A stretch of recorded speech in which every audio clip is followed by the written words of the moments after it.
Hey everybody, Happy New Year. It's Nicole with VB Bud, and if you're anything like me, it's January, which means it's time to plant, right? No. Calm down. It's not time to plant. It is time to think about planting. Because you should be a prepared gardener, even when it's not time to plant. Don't get caught like me and think that these random warm days that we're going to have coming up here, I don't know, they're not in the forecast. They always happen though. Don't get tricked. It's not springtime. It's January. We're not even in the coldest month yet for Southeast Virginia, which is where I am.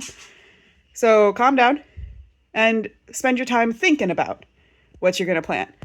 So I got really organized this year. I don't know if you can tell.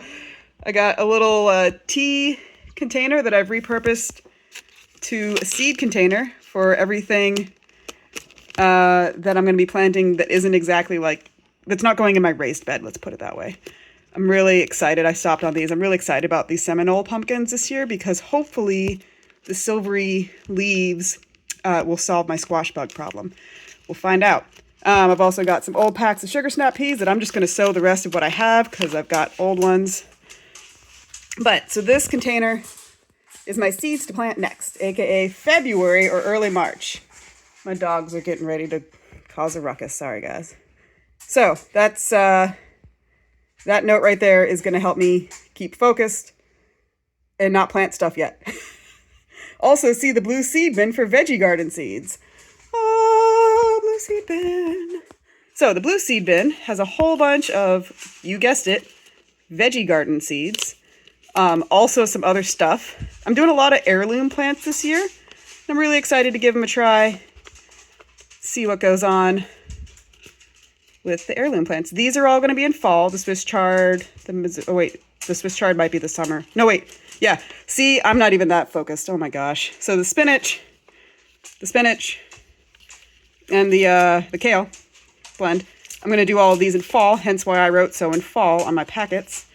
And the rest of this is going to be springtime in my raised bed and or, so like the stevia, for example, is going to go in my medicinal raised bed / herbs raised bed. I don't know. It's going to be a whole bunch of stuff all over the place. It's very exciting. Also got some mustard. Yeah.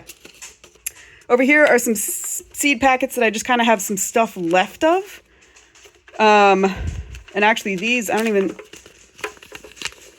of these are empty. You know, whatever. Don't judge me. You know who you are. So I've got a lot of stuff coming. The nice thing with Baker Creek, I know some little bit of controversy involving them right now, but they do send you free seeds to try out when you buy stuff from them. And here's my marigolds that I packed from my marigolds. Is that it? No. These were sown December 12th. These are my native plant seeds that I have already sown for winter sowing. So yeah, kept them for records so I could refer to them. So what do you do when you got all, all of these packets? You listen to your dog trot back and forth because he's a jerk. You write them down. Spring 2024. Hi, buddy. There's Riley. He's a good boy. He's very noisy. All right, so you can see carrot coral. Sow date February 15th. Harvest date 75 days. And what I did to find this out, I got to pick up the seed packets, but I can't just pet you. Was I took, for instance, my tomato, Cherokee purple. Very, very excited about this guy. And I looked at the back. All of your seed packets are going to come with some kind of instructions on them. Read the instructions. Obey the instructions, especially if it's the first time you've planted that plant. It might turn out different for you, your own experience, and that's because we all live in... My goodness. I'm not getting sick, I promise.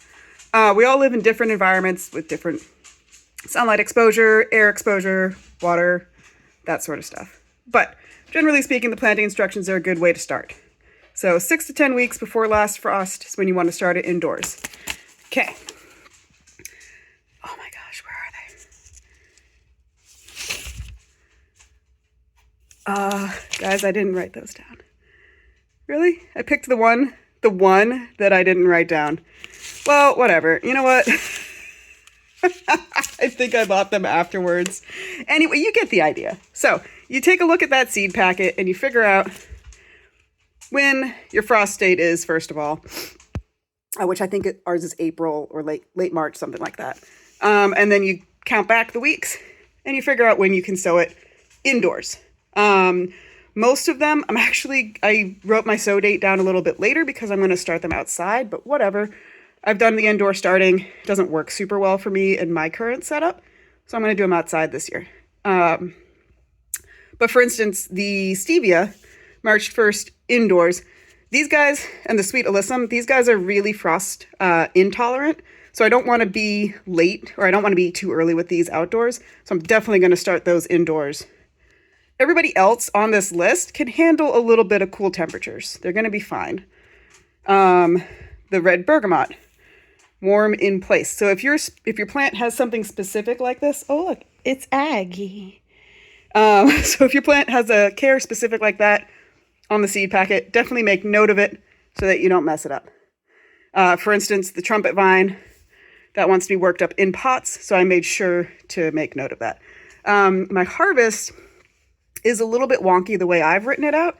Some of it for like the nasturtiums, that's when they're going to start blooming, 10 to 14 days after sowing. That's when I'm going to start collecting, or maybe that's their germination date. I don't know.